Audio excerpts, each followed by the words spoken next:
What is up, YouTube? Coming at you with another holster video.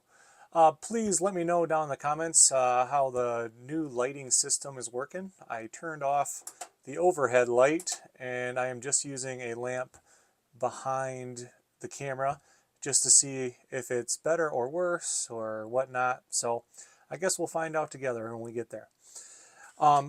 If you haven't already, please don't forget to like and subscribe if you have not already, if you really enjoy these videos that I am putting out.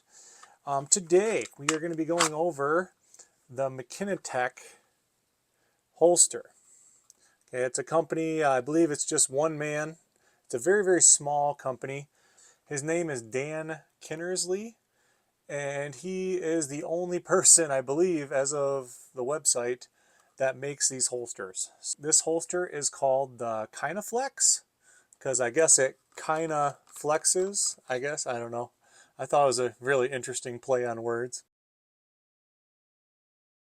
What is my experience with this holster? Well, this is for the P10C. I no longer have the P10C, so I'm going to throw my Glock 45 in there just as a reference with the holster. First thing, it was very easy to draw from concealment. The downside to this holster for sure was it's not very concealable.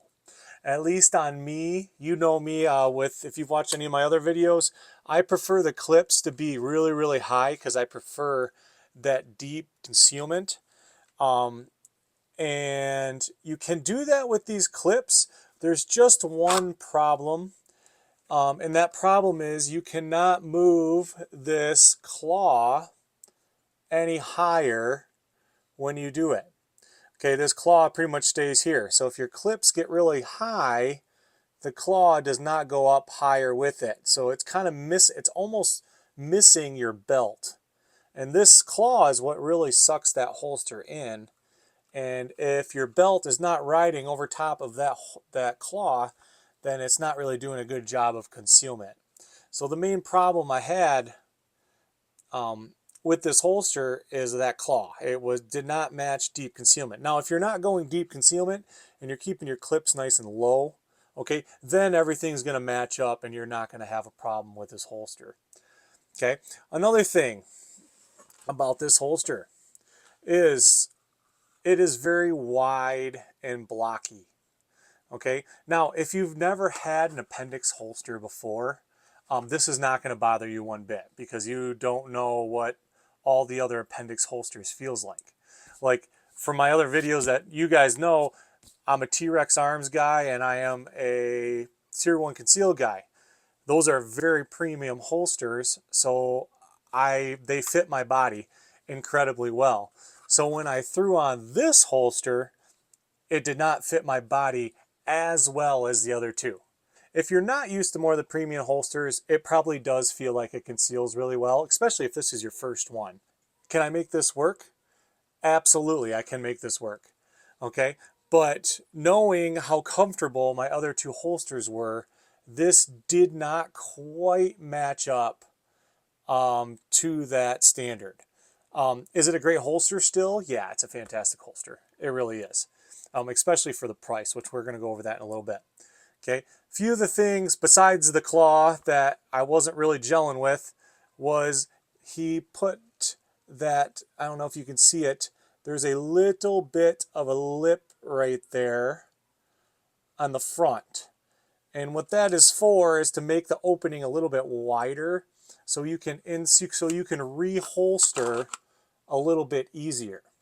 Now the problem I had with that is that it didn't conceal as well as a holster that it was just straight out.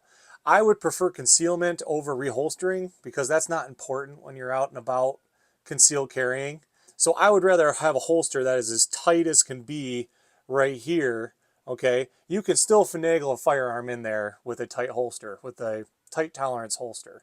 Okay, that extra lip right there, I understand why he put it there because it's easier to reholster, but in terms of concealment, that is not great. And you would say that's very negligible, and it is. It is very negligible, but that does matter. And especially to me, that really does matter. One other thing that I did not like is the holster is very blocky. Now, what do I mean by blocky? From the beginning of the holster to the other side of the holster is basically one straight line. Now, the problem with that is it doesn't tuck into your body very well when it's straight across.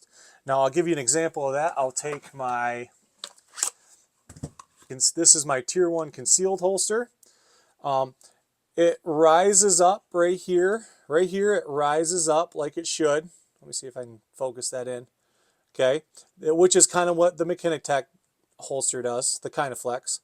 Okay, but right here, as it goes down, this part of the kydex where the wing is, it's actually formed down a little bit. So it kind of forms to your body a little bit better than the McKinatec does. And what that really does is it really forms around your body like that. And that's one thing that this holster does not do. It is just perfectly straight all the way across. Okay, there's no, this part right here does not flex, does not come in, does not concave into your body at all. It is just one straight piece all the way across. Which, the problem with that is it makes it really hard for this holster to really tuck into your body for deeper concealment. This is kind of my big pet peeve about these kind of holsters. This is obviously the light bearing holster. Okay. One thing that you're not going to get about this holster is if you get a light bearing or a non-light bearing holster, they do not cut away that kydex. Okay, when they give you a non-light bearing holster, which is the whole point of a non-light bearing holster, is so it doesn't dig into your leg. All right, the non-light bearing holster and this light bearing holster look exactly the same, and that's one thing I don't like. And I give props to T-Rex Arms, who actually does cut away that kydex.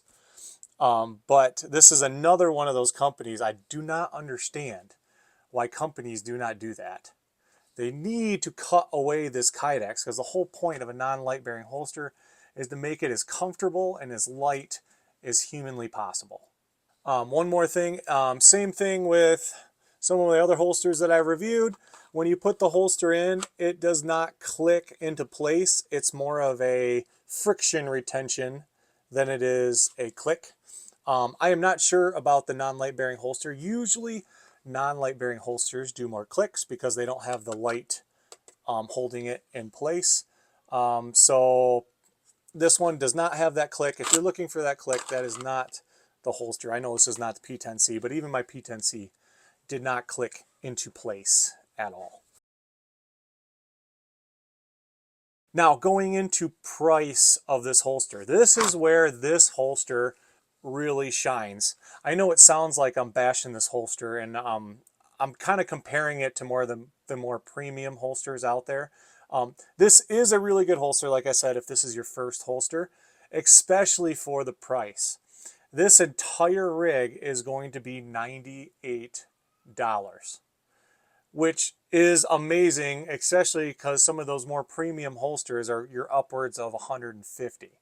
So if you're really looking for a solid appendix holster that doesn't quite break the bank as much as the other ones did, this is the holster you want to get. He does have other holsters on the market. I believe he has a Defender, which a Defender is kind of like the old school, the OG sidecar, where it was just one solid piece of kydex all the way across, and they kind of guessed on the angle that he put on there. So if you're into those kind of holsters, that is fine. They have the standalone holster that doesn't have the caddy. It's just the regular gun holster. He sells those on his website as well. His website is just McKinatec.com if you're interested in picking up some of his holsters. He does do a really good job, and especially to the fact that he does this by himself. He doesn't have a whole company helping him out with these holsters. These really are solid materials that he's using. Okay, the clips are just like T-Rex Arms. The clips are just like Tier 1 concealed. The screws are fantastic. I've had no issues with the screws coming out, especially if you're using Loctite when you are putting the screws in. use the same paracord, this black paracord on this one, just like all the other holster companies out there. This is probably the best price you are going to find for an Appendix style holster that is of pretty good quality, if you ask me, in my opinion. The only issue that I don't like is how wide it is. It's very wide for an Appendix holster. You do, Dan, if you're listening, you do want to make this holster as narrow as possible at the bottom. Okay, you don't want this wide holster here because it's very uncomfortable to conceal. If you look at the back here, I mean, look at all that Kydex that could be cut away right there. Look at all that. Like, that is prime example of cut it right when the mag caddy ends and down again. You're gonna make so many more people incredibly happy if you do that. Next, lead times. Like I said, Dan Kinnersley does this by himself as of right now. I don't know if he does this in his garage or where he does this, but the lead times is going to be anywhere from 7 to 9 weeks. It also says on his website it could be as little as 4 weeks. All this depends on when you order. If you're going to order something that's uncommon or something that is not a normal type of light or configuration, then he also said that's probably going to take you around 9 to 10 weeks to get those holsters if it's not a common type of light or a common type of configuration. So keep that in mind. If you have a very unique firearm or a very unique light that you're using, those lead times are going to increase for you. Just keep this in mind. It is good to support small companies like this. He's working hard to do it. He loves doing this type of stuff, and he's learning every day. Who knows? I bought this holster 2 years ago, I believe, 2-3 years ago. He might have improved it since this holster. I don't know. Okay, this holster is 2 years old, so keep that in mind. Hopefully he's getting input from these videos and he's incorporating it into his company, into his molds, into his work that he's been doing a fabulous job of, especially if he's doing it by himself. I would just make those tiny tweaks that I talked about before. I really want to thank you all for watching my video. This is not really a holster that I use anymore because I do have the T-Rex, I do have the Tier 1. I've really narrowed down how I like to carry, and that's after buying multiple holsters. If you are in the market for your first Appendix carry and you don't want to break the bank, this is a fantastic holster. It's called the Kina Flex Rig on his website. Great holster for the money. And if you don't feel like spending that $150, $160 for the more premium type of holster, and you just kind of want to get your feet wet in an Appendix rig, this is a fantastic choice. Thank you all very much for watching. God bless you. God bless America. Peace out.